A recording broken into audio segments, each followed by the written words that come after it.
Shabbat Shalom, queridos hermanos, muy buenas tardes.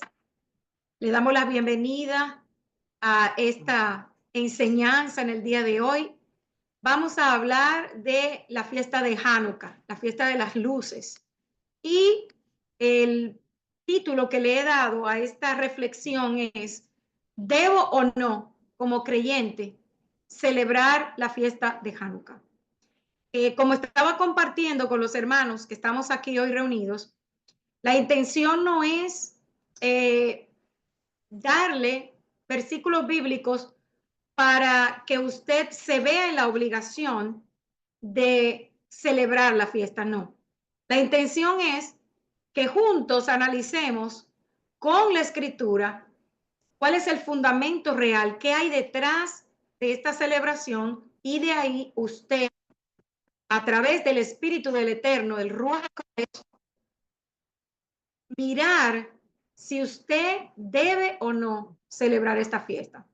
Entonces, al final del libro de Malaquías, en el Antiguo Pacto, la nación de Israel se encuentra de nuevo en la tierra de Palestina, después de la cautividad de Babilonia, pero se encuentra bajo el dominio de la gran potencia mundial de esa época, que era el imperio persa y medo-persa.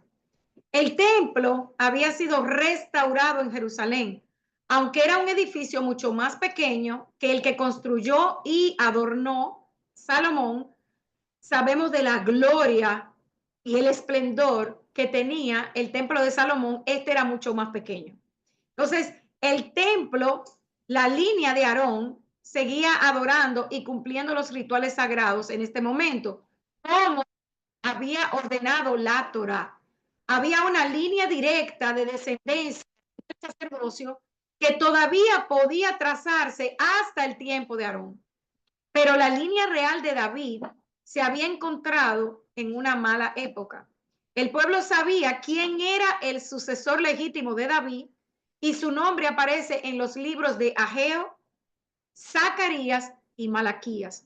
Y este descendiente de David era Zorobabel, el príncipe real. Pero no había un rey en este momento ocupando el trono de Israel, y la nación de Israel se había convertido en una nación marioneta. ¿Por qué marioneta? Porque estaba bajo el dominio de Persia, y Persia era que decidía todo lo que se hacía en Israel. Sin embargo, a pesar de encontrarse en esta situación de debilidad, ¿verdad? Como nos han mostrado los profetas, el pueblo seguía manteniéndose unido.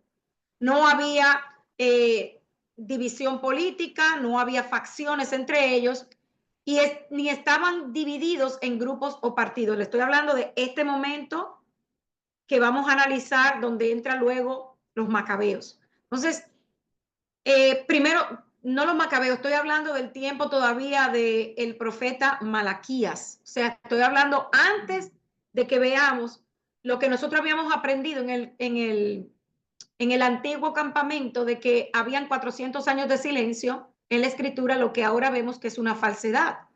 Porque en los escritos de los macabeos podemos ver que no había tal silencio. La historia se siguió redactando, pero esos libros fueron quitados del canon bíblico. Entonces, Roma era el poder dominante ya aquí en el pacto renovado. Estoy hablando ahora del libro de Mateo. Entonces, en este libro vamos a ver un ambiente totalmente distinto de lo que acabamos de ver en el antiguo pacto, en el libro de Malaquías. Entonces, con este entendimiento vemos que el centro del poder del mundo era ahora Roma. Y muchos hoy piensan que Roma solamente es lo que hoy se conoce como la parte de Italia, pero no es así, amados. Roma cubría todo el este y el oeste del continente, o sea, hasta los países árabes. Entonces, Palestina sigue siendo aquí todavía un estado marioneta, pues el pueblo judío no pudo recobrar la soberanía. Entonces ahora hay otro rey que está ocupando el trono, pero ese rey era descendiente de Saúl, era un edomita. Y estamos hablando de Herodes el Grande.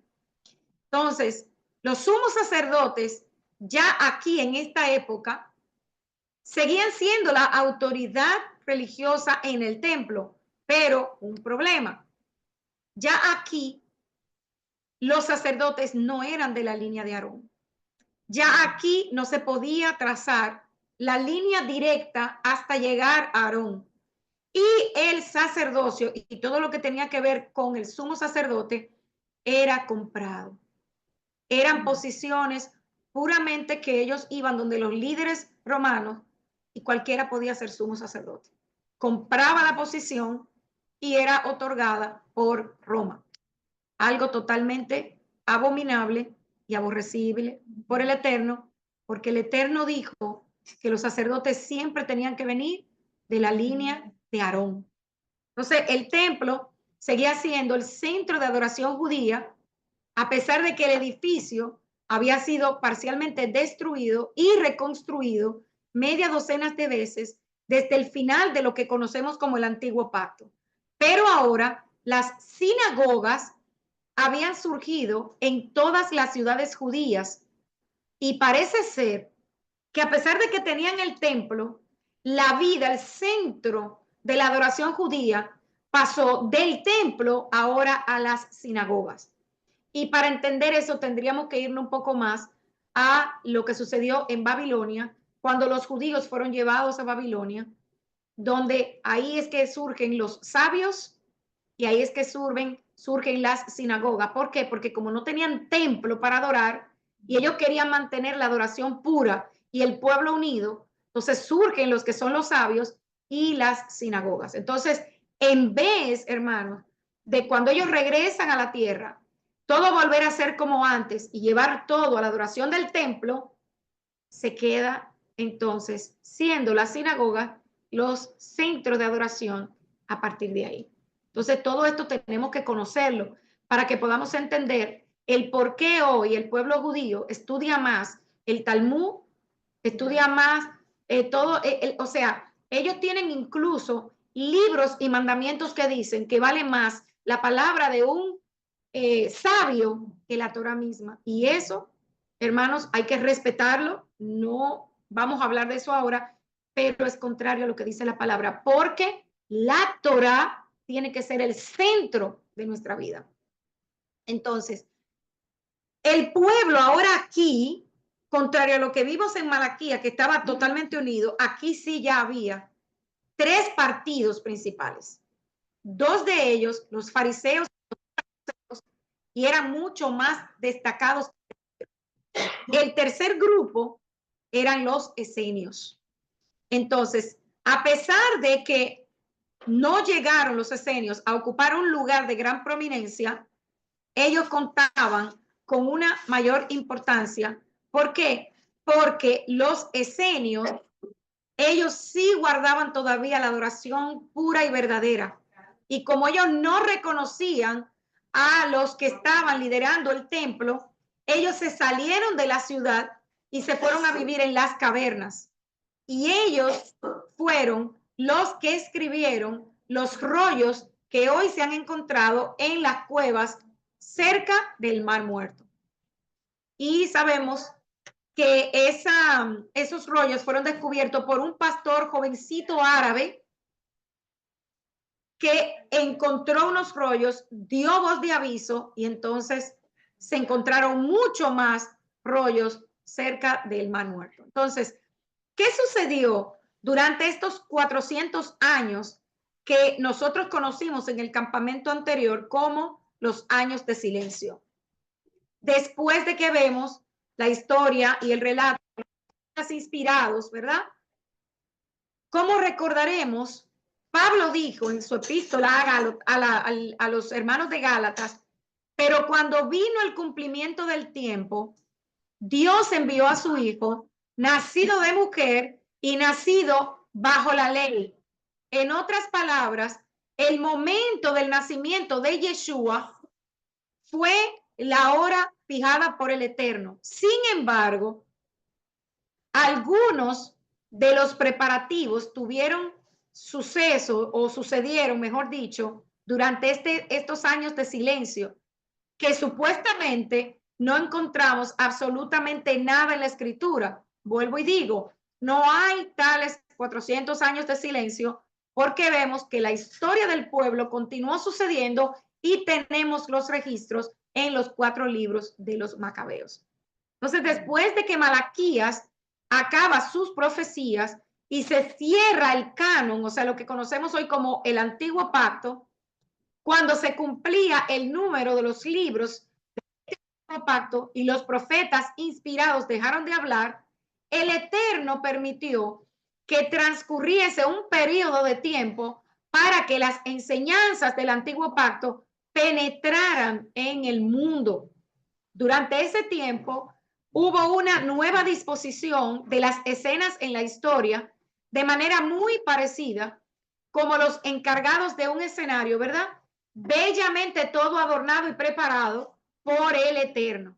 Y alrededor del año 435 antes de la era común, cuando el profeta Malaquías dejó de escribir, el centro del poder mundial comenzó a cambiar de oriente a occidente. Hasta ese punto, Babilonia había sido la principal potencia mundial, pero a esto siguió rápidamente el imperio medo-persa. Y como recordaremos, ¿verdad? Cuando estábamos en las escuelas, en nuestros estudios, ¿verdad? De la historia mundial o lo que conocíamos como historia universal. Entonces, este cambio de gobierno y de potencia fue anunciado por el profeta Daniel, quien dijo que se levantaría un oso que sería más alto en un lado que en otro, representando la división entre Medo-Persia, que ahora sería Medo y Persa, con el predominio de los persas. Eso usted lo puede confirmar en el libro de Daniel, capítulo 7, versículo 5. Entonces, en el momento más álgido del poder persa, se surge la nación de Macedonia, que actualmente como nosotros hoy conocemos como Grecia. Entonces, al norte del Mar Negro, donde un hombre llamado Filipo de Macedonia se convirtió en el dirigente de su país. Este hombre unió las islas de Grecia y se convirtió en su gobernador. Su hijo estaba destinado a convertirse en uno de los más importantes dirigentes mundiales de todos los tiempos. Y es a quien nosotros conocemos como Alejandro Magno.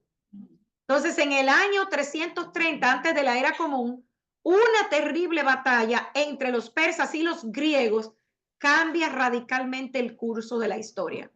En esa batalla, Alejandro, que era solamente un joven, tenía solamente 20 años de edad, llevó a los ejércitos de Grecia a la victoria sobre los persas y destruyó por completo el poder de Persia.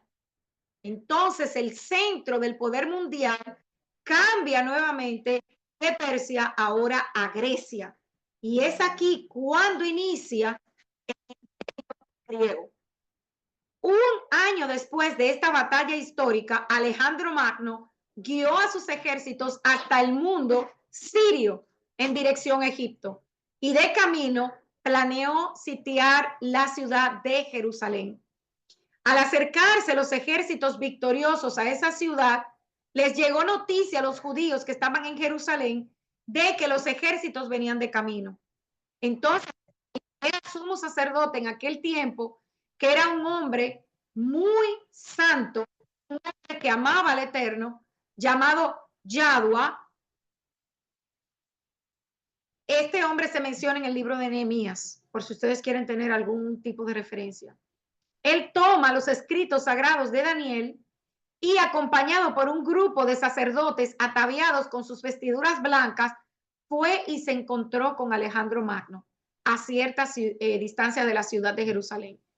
Y todo esto es del informe de Flavio Josefo. Hermanos, esto que yo les estoy contando está en los libros de este historiador judío, que nos dice que Alejandro Magno dejó sus ejércitos y se fue apresuradamente a encontrarse con aquel grupo de sacerdotes. Cuando se encontró con ellos, le dijo al sumo sacerdote que él había tenido una visión la noche anterior. O sea, fíjense cómo el Eterno organiza todo, hermanos. Mientras el sumo sacerdote estaba preparándose con los escritos, con la Torá, para él presentarle a Alejandro Magno evidencia de que lo que estaba sucediendo ya estaba escrito. Por su lado, el Eterno prepara el corazón de Alejandro Magno y le da esta visión. O sea, ya todo esto lo que iba a hacer era una confirmación de lo que el Eterno le había mostrado a Alejandro Magno. Entonces, el sumo sacerdote, ya cuando está frente a Alejandro Magno, abre la Torá y le muestra a Alejandro Magno los escritos, las profecías del libro de Daniel y se las leyó a Alejandro Magno. En las profecías, Alejandro pudo ver las predicciones que anunciaban que habría de convertirse en esa notable cabra con el cuerno en la frente que procedería del oeste y el poder medo-persa y conquistaría el mundo. ¿Coincidencia? No, hermanos. Esto a nosotros nos debe mostrar una vez más que la escritura es fidedigna. Amén. Entonces, Alejandro se sintió tan abrumado con la exactitud de las profecías y desde luego por el hecho de que se refirieran a él. Usted se imagina que lo confronten a usted con la palabra y le digan, mira, y tú digas, wow, pero es mi vida, ese soy yo. Entonces, él prometió al sumo sacerdote que salvaría a Jerusalén del sitio y envió de regreso al sumo sacerdote con honores. Lo cierto que puede hacer este relato, bueno, sabemos que los registros están y los registros de este historiador, Josefo, nos dan validez. O sea, no necesitamos nosotros validar la escritura. Nosotros somos creyentes y sabemos que es fidedigna, pero el que diga que no, tenemos una prueba que podemos mostrar que lo que la escritura dice también lo confirma la historia. Entonces, Alejandro muere en el año 323 antes de la era común, cuando tenía más o menos 33 años.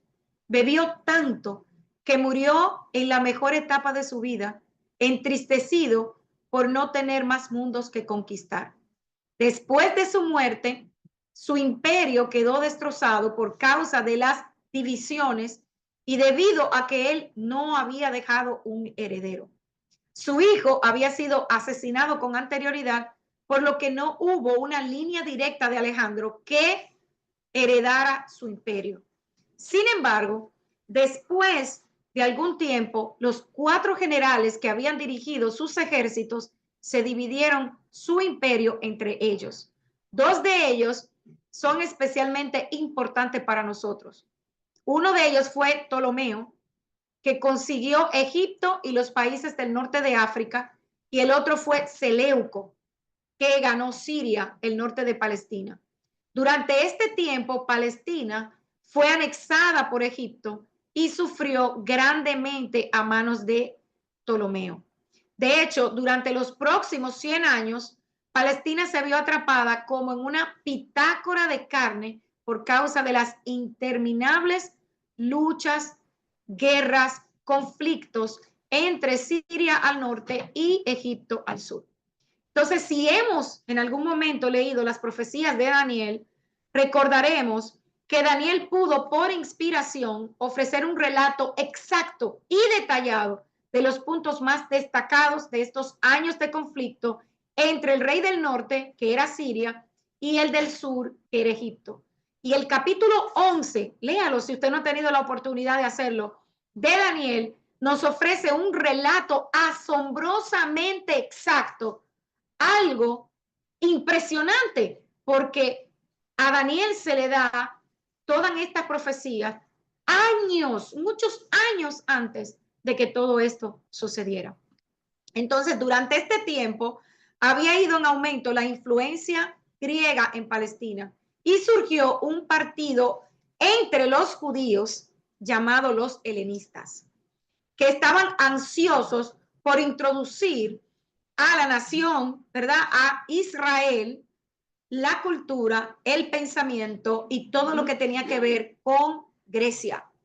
Así también como liberalizar, oigan esto, hermanos, liberalizar algunas de las leyes judías, o sea, cambiar la Torá. Esto provocó una división en dos de los principales partidos. Estaban aquellos que eran fuertes nacionalistas hebreos que deseaban conservarlo todo de acuerdo a el orden que el Eterno le entregó a Moisés y que se resistían a tener una influencia extranjera. Y también estaba el otro partido que ellos acabaron por ser conocidos como los fariseos, que, bueno, me remito un poco atrás. El partido que quería mantener todo de acuerdo a lo que decía la Torá eran los fariseos. Ellos se conocieron así más adelante. Y ellos no querían ni separar la Torá, ni mucho menos dejarse influenciar por Grecia. Ellos se fueron haciendo cada vez más fuertes, más legalistas, más rígidos en los requisitos, hasta convertirse en el blanco de algunas de las palabras más ardientes, fuertes, confrontadoras de Yeshua. Se habían convertido en religiosos hipócritas que guardaban la forma exterior de la Torá, pero violaban completamente la Torá en su espíritu, o sea, en su forma de vida. ¿Qué quiere decir esto? Ellos hacían una cosa o decían una cosa, pero ellos mismos hacían todo lo contrario. Entonces, por otro lado, estaban los helenistas, que eran lo que les estaba mencionando, aquellos que les gustaba todo lo griego, y estos se volvieron cada vez más influyentes en la política, formaron un partido que ustedes se van a impresionar, porque cuando yo estaba estudiando esto, yo decía, wow, esto es lo que nosotros conocemos como los saduceos o liberales. Entonces, estos se apartaban del cumplimiento rígido de la Torá, se convirtieron en los racionalistas de aquella época, dejando de creer en todo lo que tenía que ver con lo sobrenatural. Es por esto, hermanos, que cuando usted ve una persona que no recibe la enseñanza de la Torá, que no recibe las cosas espirituales, que está totalmente en contra del mover del Rúa, se le conoce como que tienen un espíritu de Grecia. Porque ellos todo es racional. Si no lo pueden razonar y no lo pueden entender en el nivel de la mente, en su propia interpretación, eso entonces no existe.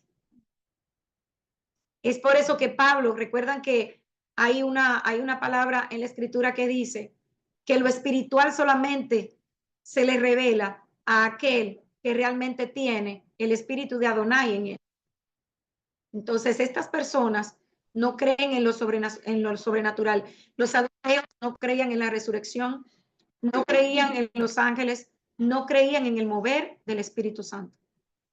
Entonces, estaba también el joven sacerdote judío rebelde que estaba casado con una samaritana, que fue a Samaria y en rebeldía contra las leyes judías construyó un templo en el monte Gerizim que rivalizó con el templo que estaba en Jerusalén. Esto produjo una intensa y fanática rivalidad entre los judíos y los samaritanos. Fíjense cómo se fue dividiendo el pueblo del Eterno. ¿Qué estamos viendo hoy día? Exactamente lo mismo. Cada quien en su propia interpretación quiere llevar la Torá y no es así. El Eterno explicó, dijo cómo teníamos que vivir. Entonces, esta rivalidad es lo que nosotros vemos entre los samaritanos y los judíos. Entonces, durante ese tiempo, las escrituras hebreas fueron traducidas por primera vez a otro idioma alrededor del año 284 antes de la era común en Egipto, bajo el reino de Ptolomeo. Y el rey egipcio convocó a un grupo de 70 eruditos para que hicieran una traducción de las escrituras hebreas. Libro tras libro tradujeron el antiguo pacto al griego. Cuando la terminaron, se le dio el nombre de la Septuaginta, que significa 70. Entonces, por el número de los que lo tradujeron, y esta se convirtió en la versión griega de lo que conocemos como el Tanaj o la Biblia hebrea en nuestro idioma. Entonces, de ella se derivan muchas de las citas del pacto renovado, y por eso es por lo que las citas que hay en el pacto renovado se reflejan en el antiguo pacto. Por eso, cuando hay algo que usted ve, siempre tiene que tener algún respaldo en el antiguo pacto. Si no lo tiene, póngalo de lado, no lo deseche, póngalo de lado y ore. Porque normalmente todo lo que está en el pacto renovado tiene que tener una base en el antiguo pacto. Entonces, poco tiempo después, alrededor del 203, antes de la era común, surge un rey llamado Antíoco el Grande. Él llegó al poder en Siria, al norte de Palestina, capturó Jerusalén de los egipcios y comenzó el reinado de la potencia siria sobre Palestina. Él tenía 2 hijos, uno de los cuales le sucedió y reinó solamente por unos pocos años. Cuando falleció, entonces su hermano ocupa el trono. Y este hombre, llamado Antíoco Epífanes, se convirtió en uno de los más malvados y violentos perseguidores de los judíos que jamás se ha conocido. De hecho, se le ha llamado con frecuencia un anticristo o anti-Mashiach, porque en él se cumplen algunas de las profecías y de las predicciones del libro de Daniel. Entonces, su nombre significa Antíoco el Ilustre. Sin embargo, es evidente que algunos de sus propios cortesanos estaban de acuerdo con las profecías de Daniel y cambiaron 2 letras de su título. De Epífanes lo llamaron Epípames, que significaba el loco. O sea, fíjense a quién estaba dirigiendo Siria. Entonces, su primer acto consistió en quitar el sumo sacerdote de Jerusalén, poniendo de este modo fin a la larga línea de sucesión, comenzando con Aarón y sus hijos. Esto tenemos que conocerlo, porque recordemos que en el tiempo de Yeshua, el sacerdote no era de la línea de Aarón, y aquí podemos ver hasta dónde llegó la línea de Aarón y cómo fue cortada. Entonces, a lo largo de muchos siglos, ¿verdad? Sabemos que fue una instrucción del Eterno. Los sacerdotes y el sumo sacerdote tenía que venir de la línea de Aarón, pero este rey es quien quita el sumo sacerdote en Jerusalén, cortando la línea de sucesión de Aarón. Onías, el tercero, fue el último de esta línea hereditaria de sacerdotes de la línea de Aarón. Antíoco Epífanes entonces vendió el sacerdocio a Jasón, que no pertenecía a la línea sacerdotal. Sazón, a su vez, fue engañado por su hermano menor, Menelao, que compró el sacerdocio y a continuación vendió las vasijas de oro del templo, con el fin de conseguir dinero necesario para los tributos. Epifanes derrocó a la línea sacerdotal autorizada por el Eterno, y luego, bajo su reinado, la ciudad de Jerusalén y todos los ritos religiosos de los judíos comenzaron a deteriorarse al quedar completamente bajo el poder del rey sirio. Recordemos que una de las funciones de los sacerdotes, ¿cuál era? Mantener viva la adoración verdadera. Al quitarse eso, imagínense, el templo quedó a la deriva. Entonces, en el año 171 antes de la era común, Antíoco invadió Egipto y Palestina se vio nuevamente envuelta en una gran rivalidad. Palestina es el país por el cual se han producido muchas luchas, y Jerusalén ha sido la ciudad que más veces ha sido capturada durante el curso de la historia. Ha sido saqueada, ha sido secuestrada, quemada y destruida 27 veces en su historia. Mientras Antíoco estaba en Egipto, se informó que le habían matado en la batalla y Jerusalén se alegró de la noticia. El pueblo organizó una revuelta y derrotaron a Melenao, el pseudo sumo sacerdote. Cuando la noticia llega a Antíoco, que estaba vivo y muy vivo en Egipto, o sea, él no había muerto, de que Jerusalén estaba feliz ante el informe de su muerte, organizó sus ejércitos y asoló la tierra con una furia, cayendo sobre Jerusalén con una terrible venganza. Derribó la ciudad, recuperó su poder y guiado por el traicionero Melenao, hermanos, judío, se introdujo en el lugar santísimo del templo mismo. Murieron unas 40,000 personas en 3 días de lucha durante esa terrible época. Cuando se abrió camino por la fuerza en el lugar santísimo, destruyó, hermanos, los rollos de la Torá. Ante el espanto de los judíos, agarró un cerdo y lo ofrendó sobre el altar sagrado. Y quiero que esa imagen se quede en su mente para algo que vamos a ver más adelante. Por favor, no se olviden. Agarra ese cerdo y lo sacrifica en el lugar alto, santo, sagrado del templo. Luego, con el caldo hecho de la carne de este animal impuro, roció todo lo que había en el templo, profanando y violando de ese modo el santuario. Es imposible para nosotros imaginarnos, ¿verdad? A pesar de que le estoy pidiendo que por favor guarden eso en su memoria para algo que vamos a ver ahora. ¿Cómo debieron sentirse nuestros hermanos en ese momento? Viendo todo lo que sucedía en el templo y sin ellos poder hacer absolutamente nada.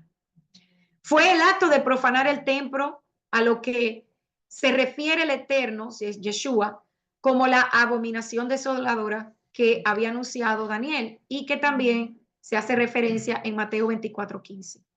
Se convirtió además en una señal de la futura desolación del templo cuando el antimashia mismo entraría en el templo. Se cumplió. Sabemos que se va a volver a cumplir, pero en este tiempo se cumplió. Como sabemos, por lo que dice el pacto renovado, eso es algo que también se va a volver a ver en el futuro. ¿Por qué? Porque aunque muchos dicen que no, sí se va a levantar un tercer templo. ¿Es del Eterno? No es mandamiento del Eterno, pero se tiene que levantar. ¿Por qué? Porque ahí tiene que entrar el antimashia. ¿Que vamos a tener que hacer la adoración y todo como lo se hacía antes? No. No. Pero se tiene que levantar porque todo lo que dice la Escritura se tiene que cumplir. Entonces el profeta Daniel dijo que el santuario sería profanado durante 2300 días. Perfectamente de acuerdo con esa profecía, fueron exactamente 2300 días, 6 años y medio, antes de que el templo fuera purificado. Fue limpiado durante el liderazgo de un hombre que ahora es famoso, ¿verdad? Y que todos conocemos como Judas Macabeo. Judas Macabeo pertenecía a la línea sacerdotal que juntamente con su padre y sus 4 hermanos se levantaron en una revuelta contra el rey sirio. Llamaron la atención de los israelitas, le pidieron que los apoyaran durante esta confrontación y Judas Macabeo continúa al mando de la revuelta como sucesor de su padre, el sacerdote Matatías.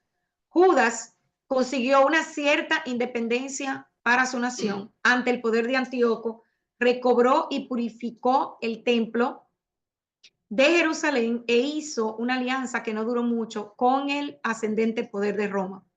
Pompeyo conquista entonces a Siria y Palestina en el 63 antes de la era común y destituyó al último rey de los macabeos, Aristóbulo II, para trasladarse sometido a Roma.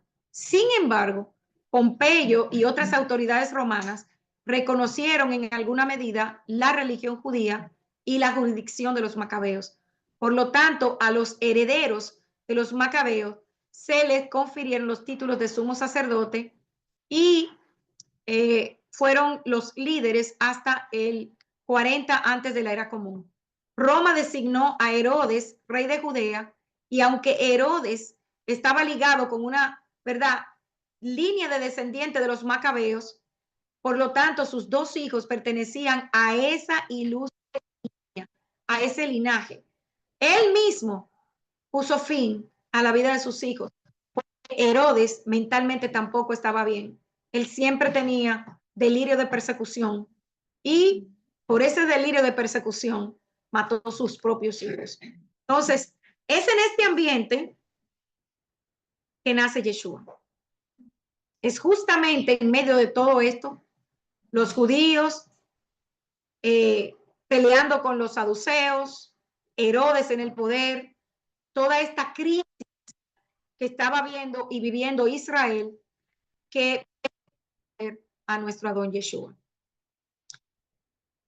La respuesta a esta pregunta que les voy a hacer, ¿es importante el templo para el pueblo de Israel?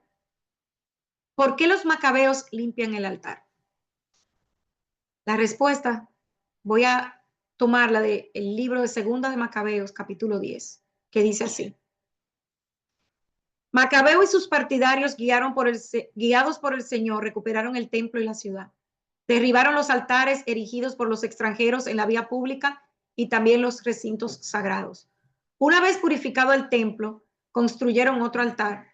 Luego, sacando fuego del pedernal, ofrecieron un sacrificio después de 2 años de interrupción y renovaron el incienso, las lámparas y los panes de la ofrenda. Hecho esto, postrados profundamente, suplicaron al Eterno que nunca más los dejara caer en semejantes desgracias. Y si alguna vez volvían a pecar, los corrigiera él mismo con bondad, en lugar de entregarlos a los paganos blasfemos y crueles. El mismo día en que el templo había sido profanado por los extranjeros, es decir, el 25 del mes de Kislev, tuvo lugar la purificación del templo. Todos se alegraron con alegría durante 8 días, como se celebra la fiesta de las cabañas o Sukkot, recordando que poco tiempo antes habían tenido que pasar esa misma fiesta en las montañas y las cavernas, igual que las fieras. Por eso, tomando en la mano tirsos, ramas verdes y palmas, elevaban himnos a aquel que había llevado a término la purificación de su lugar santo. Como podemos ver aquí, hermanos, esos 8 días no solamente reflejan los 8 días de la historia de la luz y del aceite que fue encontrado, ¿verdad?, en el templo, sino que también son un reflejo de la celebración tardía por parte de ellos de Sukkot. Entonces, vayan poniendo todas estas cosas en su mente y al final ustedes van a decidir si nosotros como creyentes debemos o no celebrar Hanukkah. Pero fíjense lo que está sucediendo. Todo es bíblico. Hasta ahora, ¿qué es lo que ellos están haciendo? Están restaurando, limpiando y rededicando el templo. Y en esos 8 días están celebrando la fiesta de Sukkot y al octavo con Shemini Atzeret.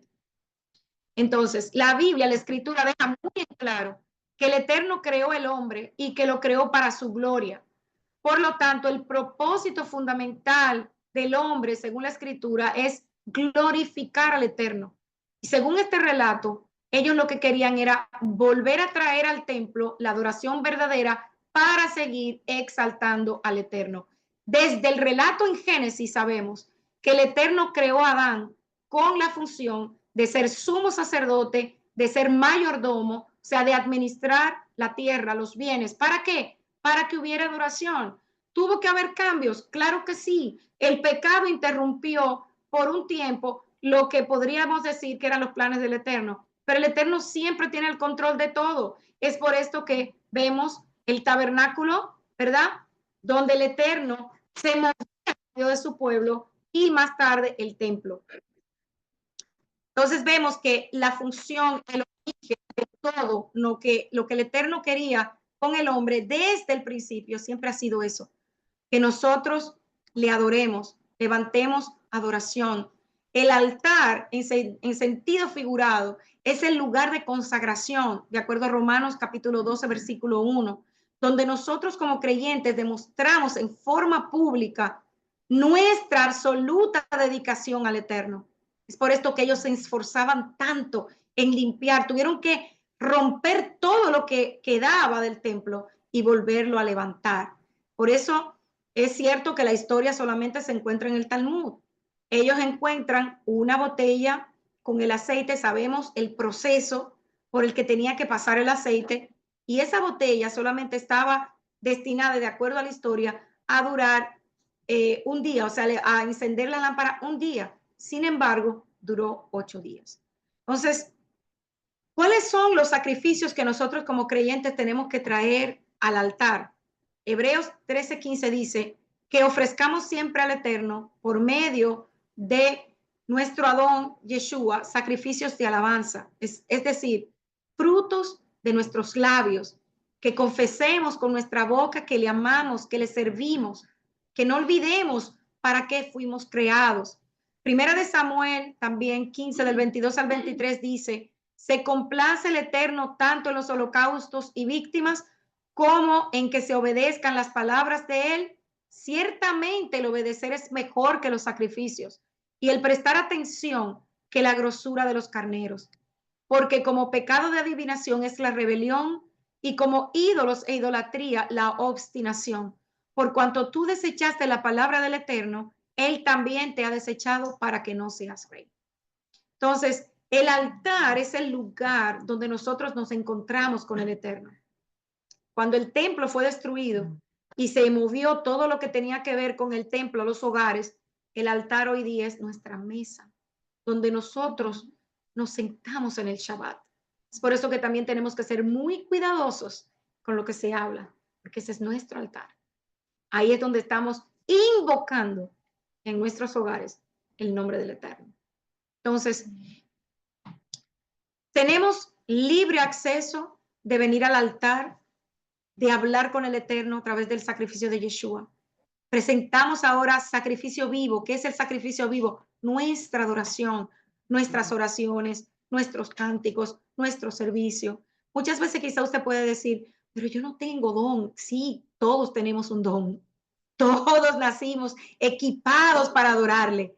Si usted no sabe cuál es su don, no tiene que ser el del hermano. No mire el del hermano. Enfóquese en usted. Pregúntele al Eterno, ¿qué tú pusiste en mí para yo servirte? Yo quiero adorarte. Dime, ¿qué pusiste en mí? No mire el del otro. Al contrario, levante a su hermano. Pero cada uno de nosotros nacimos equipados con dones, cualidades, talentos para adorarlo. Entonces, voy a volver a hacer la pregunta. No me la tiene que contestar. ¿Debemos o no celebrar Hanukkah? Ahora veamos algo más. Hanukkah es una fiesta para honrar y recordar el milagro del Eterno para los israelitas frente a la dominación griega siria. Hanukkah es un memorial, es una fiesta civil. No está registrada en la escritura como mandamiento. No la va a encontrar en Levítico 23. Pero es una fiesta civil. ¿Acaso no celebramos nosotros la independencia de nuestros países? Es un memorial en donde podemos ver el triunfo de la Torá, del verdadero servicio, la verdadera adoración al Eterno sobre el paganismo. Antíoco Epifanes, solamente para que usted tenga una idea de lo que él hizo, no solamente removió el sumo sacerdocio del templo, él abolió la circuncisión o trató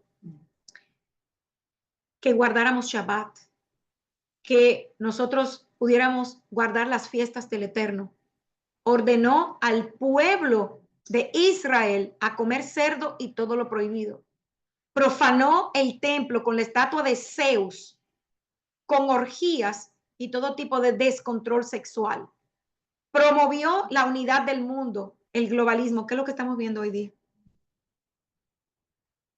Promovió la helenización de Israel, que Israel asumiera una identidad que no le pertenece. En ese tiempo la griega. Exactamente, amados, lo que hizo Constantino en Roma años más tarde. Entonces, Epifanes quiso abolir por completo la Torá e imponer el paganismo, pero no pudo. Y esa acción de esa familia de levantarse valientemente, porque era un grupo pequeño, y poder volver a retomar el templo, hermanos, se requería valor. Y sabemos por los relatos de Macabeos que fueron muchos los que murieron. Recordemos que la Torá no manda esta fiesta. En los libros de Macabeos explica cómo fue una decisión de los israelitas celebrar la fiesta de Hanukkah en conmemoración de la independencia, de esta liberación. Y de acuerdo a los cálculos de su nacimiento, Yeshua debió ser concebido en el tiempo de Hanukkah. ¿Coincidencia? ¿Por qué? Vamos a ver en un momento el por qué. Entonces, llega, de acuerdo al libro de Juan, capítulo 10, versículo 22, la festividad de Hanukkah en Jerusalén. Era invierno y Yeshua estaba en los terrenos del templo, en el pórtico de Salomón. El ministerio de Yeshua estaba en Galilea, a 4 kilómetros aproximadamente de Jerusalén, y era invierno, como relata Juan 10. Y esto nos debe dar a nosotros una pista de que Yeshua no estaba ahí de casualidad. Y vamos a ver algo más, porque hoy muchos se enfocan y dicen, no, él lo que estaba era que lo iban a apedrear porque él decía que él era Mashiach. No, vamos a irnos al capítulo 1 de Juan y vamos a ver algo interesantísimo. Pero no era casualidad que Yeshua estuviera ahí. Hanukkah no es parte de Levítico 23. Sin embargo, es un suceso histórico que permitió a Israel retomar la Torá. Entonces usted piensa que Yeshua, siendo judío, guardando la Torá a la perfección, porque no hay nada en la escritura que nos diga que él faltó a un mandamiento, o que él quitó, o que él quebrantó un mandamiento. Si esto es una fiesta civil celebrada por el pueblo, él no la iba a celebrar. La escritura no dice en ninguna parte que él habló en contra de Hanukkah. Entonces la Torá nos exhorta a cumplir con Levítico 23. Así como Yeshua nos da el ejemplo cuando él subió al templo en Sucot para la fiesta de los tabernáculos, cuando él fue presentado por sus padres. O sea, vemos que Yeshua era un judío que guardaba la Torá a la perfección. Entonces, obviamente sabemos que Yeshua no habla en la Torá específicamente de Hanukkah, pero tampoco la condenó. Y las cosas que vamos a ver ahora en el relato que les voy a dar es que los fariseos despreciaron a Yeshua porque no creían que él era Mashiach. Ellos querían que él lo dijera con su boca, pero en realidad ellos no les creían. Entonces, Hanukkah es justamente, hermanos, cuando él confirma que él es el Mesías. Una tradición que no vaya en contra de la Torá o que no invalide la Torá es una tradición sana. Y nosotros como creyentes, partes del pueblo, podemos hacerla. Lo que sí tenemos que tener cuidado, cómo, ¿verdad?, celebramos la tradición. Pero si lo hacemos de manera honrosa, claro que es algo hermoso, porque nosotros somos ya parte de ese pueblo. Hanukkah no invalida en ninguna parte la Torá, al contrario, la confirma. Dedicar un templo no es un hecho extraño ni aislado. La misma Torá lo menciona en el capítulo 7 del libro de Números y también en segunda de Crónicas 7:9. El espíritu de Hanukkah es el mismo espíritu de los macabeos. Entonces, Hanukkah, también llamada la fiesta de las luces, sabemos que se celebra 8 días y ya sabemos el por qué.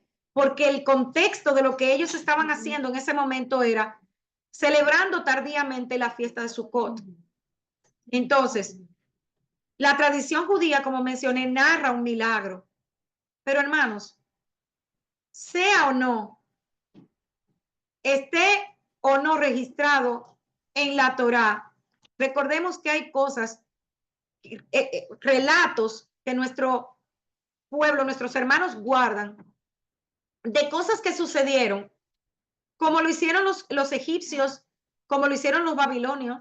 Hay muchos escritos y muchas historias que nosotros podemos encontrar en los mismos libros de historia que no están en los registros de los países, pero que los mismos habitantes guardaban, y que eso nos puede dar luz a nosotros de cosas que sucedían en esa época y que nosotros no vivimos. Entonces, que usted no quiera encender una Hanukkía porque lo que el Eterno mandó fue una menorá de 7 brazos, respetable. Que usted no lo quiere encender, respetable. Se respeta. Pero tampoco nuestros hermanos judíos inventaron la Hanukkía para quitarle la importancia a la menorá. Es una manera de conmemorar y celebrar ese acto de liberación. No tiene otro sentido. No le busque otro sentido porque ellos no están quitándole la importancia a la menorá. Eso no es así. Entonces, no digamos que Yeshua estaba ahí de manera coincidencial o que solamente él estaba pasando por ese lugar. Vamos a ver qué estaba sucediendo en el libro de Juan. La fiesta de Hanukkah sí es considerada como que es para Yeshua, y vamos a ver el por qué. Yeshua siempre dijo que él era la luz del mundo, y en Hanukkah nosotros recordamos, ¿verdad?, que se venció el paganismo y se volvió a establecer la adoración verdadera. O sea, sabemos que el pueblo de Israel se separó del mundo para hacer luz, para que las demás naciones vieran al Eterno en ese pueblo. Esa es la razón del pueblo de Israel. ¿Por qué? Porque recordemos que cuando el Eterno crea el mundo, él esperaba que todo el mundo le adorara. Pero cuando entra el pecado, nosotros tenemos el libre albedrío de decidir. ¿Qué hicieron las naciones? Se fueron al paganismo. Entonces él llama a este hombre Abraham, y de Abraham nace esta nación, pero no es para glorificar a Israel.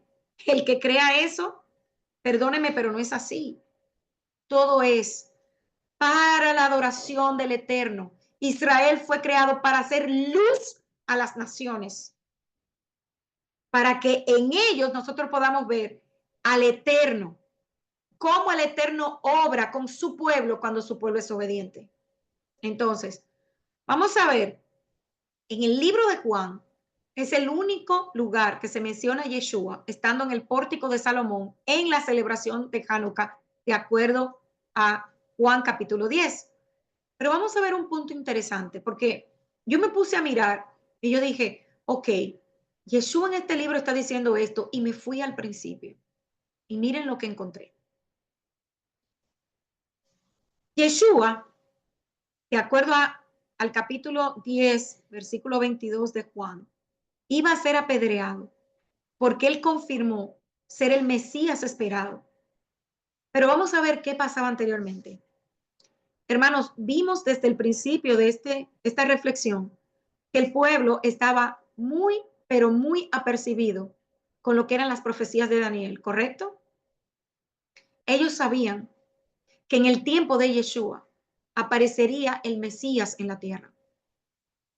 Es por eso que cuando Yeshua comienza su ministerio y comienza a hacer las cosas que de acuerdo a los rabinos haría el Mesías, vamos a recordar un poco qué era: sanar un ciego de nacimiento, resucitar un muerto, sanar leprosos. Esas eran las señales que iba a hacer el Mashiach cuando estuviera en la tierra. Entonces, ellos sabían que el Mashiach llegaría a la tierra en ese tiempo. Y es por eso que, como Yeshua no decía yo sané, porque recordemos que Yeshua, ¿qué era lo que le decía a las personas que sanaban? Ve y preséntate al templo. ¿Pero por qué? Ahora entendemos por qué. Porque cuando esa persona se presentara en el templo, ya el sumo sacerdote iba a saber, Mashiach que está aquí. Él no se anunciaba a él, sino porque acuérdense que él siempre le daba gloria a quién, su padre, su padre. Entonces, en el capítulo 10 ya él le dice, sí, yo soy el Mashiach, pero no me creen. Miremos qué pasa en el libro de Juan. En el capítulo 1 de Juan, Juan presenta a Yeshua como el verbo hecho carne, la palabra. En el capítulo 2 presenta el testimonio de Juan el Bautista y vemos a Yeshua con el celo por la casa de su padre, purificando el ¿qué? El templo. Justamente lo que hicieron los macabeos. En el capítulo 3, Yeshua confirma que viene de los cielos. Y léalo usted mismo. Porque yo dije, pero ¿por qué en el 10? Y esto fue todo lo que encontré.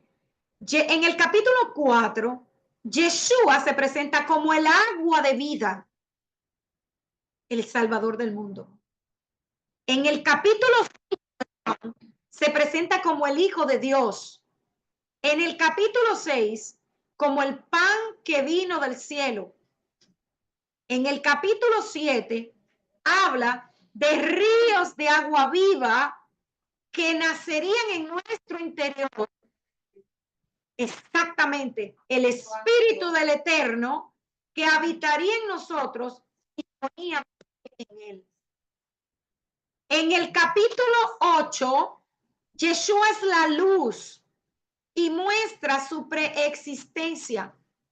En el capítulo 9, da manifestaciones claras de sanidad como Mashiach cuando sana a un ciego de nacimiento. Y lea eso, porque ahí, cuando el ciego va a hablar con Yeshua, él le dice, yo soy. O sea, él se manifestó como Yuhei-Vahei.